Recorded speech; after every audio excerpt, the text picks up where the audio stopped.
Week 0. What did we take away from week 0? Let's first talk about Farmageddon. Iowa State, Kansas State, a rivalry game that should be played every single year. That was a point of discussion as it will stop in 2027. Was once again a fantastic game.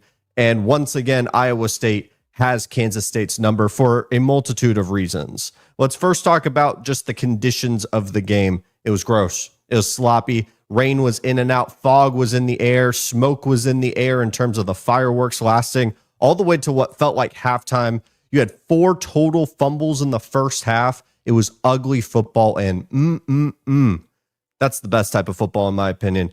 I am one that can enjoy, a clean game. Refs don't get in the way, but I can also enjoy some real rough football where it's truly out of the player's hands in terms of just not being able to catch the football because it's pouring down rain that bad. People are slipping.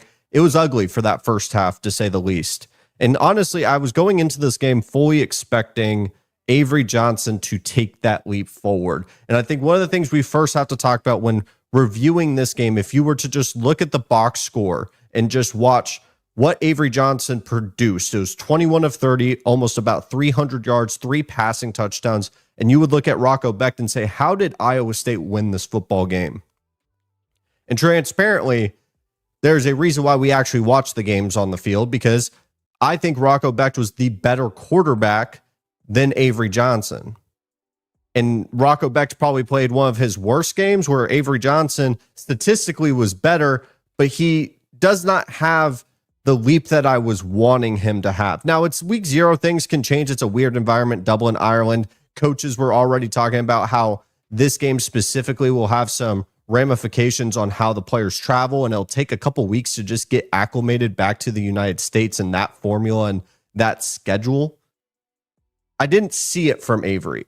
And I've been on the Avery Johnson train since last year. I thought he was going to be incredible. And there was outright moments last year that he was just a bad quarterback.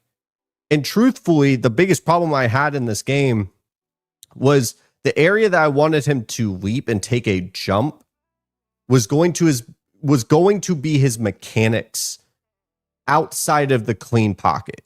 He had 2 busted coverages, 2 deep shots down the field that really boosted his numbers up, because outside of that, it was a lot of very simplistic reads, very one quick get the ball out. And if the wide receiver was wide open, he was hitting them on the money.